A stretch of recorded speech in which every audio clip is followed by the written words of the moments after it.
நிலையான புகழுக்குரிய தூய்மை மிகு நற்கருணைக்கு எல்லா காலமும் ஆராதனையும் புகழும் ஆட்சியும் உண்டாக கடவது. நிலையான புகழுக்குரிய தூய்மை மிகு நற்கருணைக்கு எல்லா காலமும் ஆராதனையும் புகழும் ஆட்சியும் உண்டாக கடவது. நிலையான புகழுக்குரிய தூய்மை மிகு நற்கருணைக்கு எல்லா காலமும் ஆராதனையும் புகழும் ஆட்சியும் உண்டாக கடவது.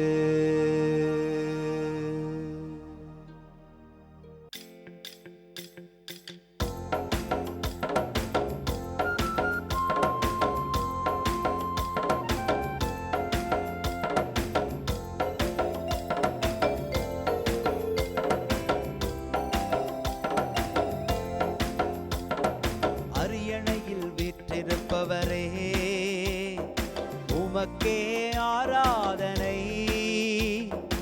ஆட்டுக்குட்டியானவரே, உமக்கே ஆராதனை. அரியணையில் வீற்றிருப்பவரே, உமக்கே ஆராதனை. ஆட்டுக்குட்டியானவரே, உமக்கே ஆராதனை. ஆண்டவருக்குள் பிரியமான சகோதர சகோதரிகளே, இன்று மார்ச் மாதம் 24 திங்கள் கிழமை. இஸ்ரேல் தேசத்திலே எத்தனையோ தொழுநோயாளர்கள் இருந்தபோதும் சிரியாவை சேர்ந்த நாமானுக்கே நோய் நீங்கியது என்று அரசர்கள் 2ஆம் நூல் நமக்கு அறிக்கை செய்வதை பார்க்கிறோம். கடவுள் மீது யாரெல்லாம் பற்று கொண்டிருக்கிறார்களோ, நம்பிக்கை கொள்கிறார்களோ, அவர்கள் விடுதலை அடைவார்கள் என்பதற்கு இவர் ஒரு சான்றாக நின்று கொண்டிருக்கிறார். இவரை போல நாமும் நம்பிக்கை கொண்டு வாழ மன்றாடி ஜெபிப்போம்.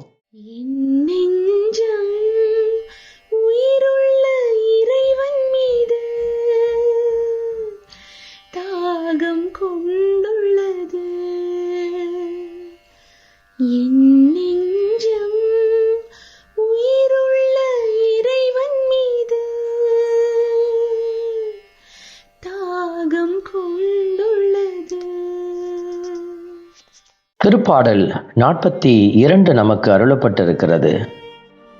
பல்லவி வார்த்தையாக, என் நெஞ்சம் உயிருள்ள இறைவன் மீது தாகம் கொண்டுள்ளது என்கிற இந்த வார்த்தைகளை நாம் பாடி துதிக்கிற போது, இறைவன் மீது உண்மையான தாகம் கொண்டு வாழ ஆண்டவரே எங்களுடைய இதயத்தை உம்முடைய இதயத்தை போல் மாற்றியருளும் என்று மன்றாடுவோம்.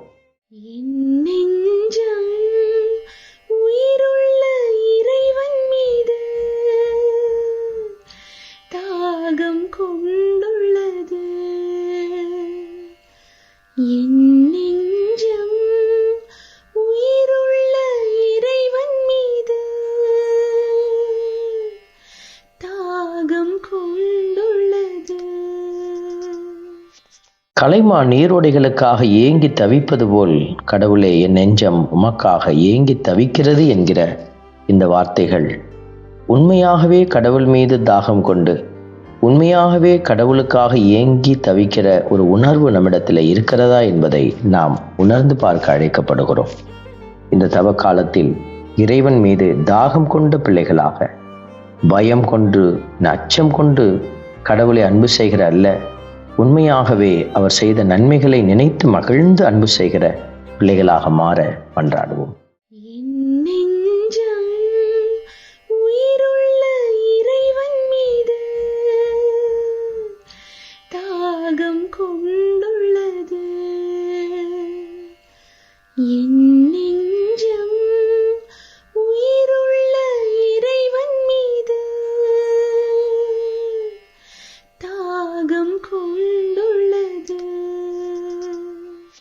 கடவுளுடைய வார்த்தை சொல்லுகிறது, எப்பொழுது நான் கடவுள் முன்னிலையில் வந்து நிற்கப் போகின்றேன் என்கிற இந்த வரிகள் பலருக்கு விந்தையாகவும் அச்சமாகவும் இருக்கக்கூடும்.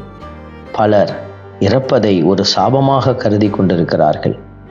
ஆனால் ஆண்டவருக்குள் வாழ்கிற பிள்ளைகள்தான் கடவுள் முன்னிலையில் நான் நிற்கப் போகிற அந்த நேரமே எனக்கு பாக்கியம் என்று காத்திருப்பார்கள். ஆகவே இறப்பு என்பது சாபம் அல்ல, அது கடவுள் முன் நம்மை நிறுத்துகிற ஒரு நல்ல ஒரு வழி. ஆகவே என்றென்றைக்கும் நாம் இறப்புக்கு தயாராயிருக்க ஆண்டவரே என்னுடைய இதயத்தை பலப்படுத்தி அருளும் என்று மன்றாடுவோம்.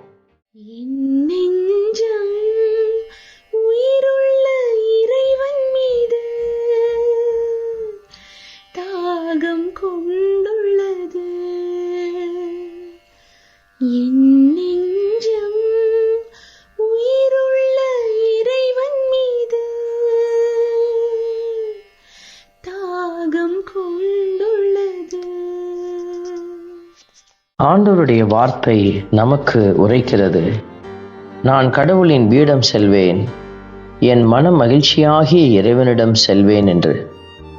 கடவுளை உண்மையாகவே மகிழ்ந்து ஆராதிக்கிற, மகிழ்ச்சியோடு கடவுளுடைய உடனிருப்பை தேடுகிற பிள்ளைகள் அவரோடு இணைந்திருக்கவே விரும்புவார்கள். இந்த உலக இன்பங்கள் அவர்களை இணைக்க முடியாது. உலக இன்பங்களை உதறி எரிந்துவிட்டு அவர்கள் உன்னத இறைவனின் மீது தாகம் கொண்டிருப்பார்கள். இந்த ஆசீர்வாத தாகம் நமக்கும் கிடைக்க மன்றாடுவோம்.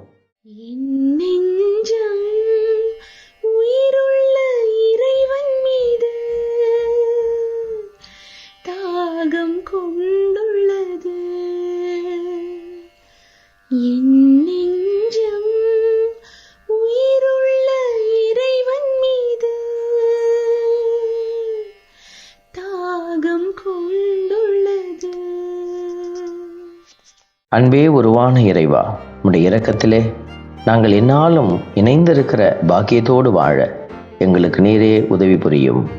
ஆமென்.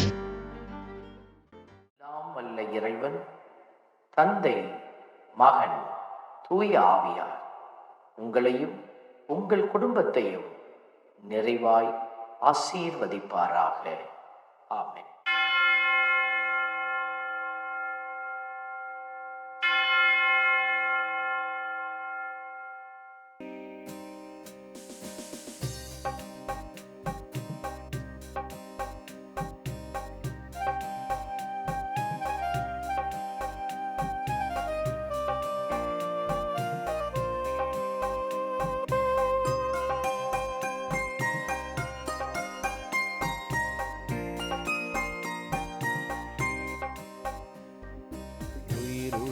தெய்வமே ஆராதனை, உன்னத தெய்வமே ஆராதனை, உயிருள்ள தெய்வமே ஆராதனை, உன்னத தெய்வமே ஆராதனை, காண்பவரே காப்பவரே ஆராதனை, காண்பவரே காப்பவரே ஆராதனை, என்னை படைத்தவரே மீட்டவரே ஆராதனை, என்னை படைத்தவரே மீட்டவரே ஆராதனை, உம்மை அன்பு செய்கின்றேன், உம்மை நம்பி வாழ்கின்றேன், ஆராதனை ஆராதனை என்றும் உமக்கே.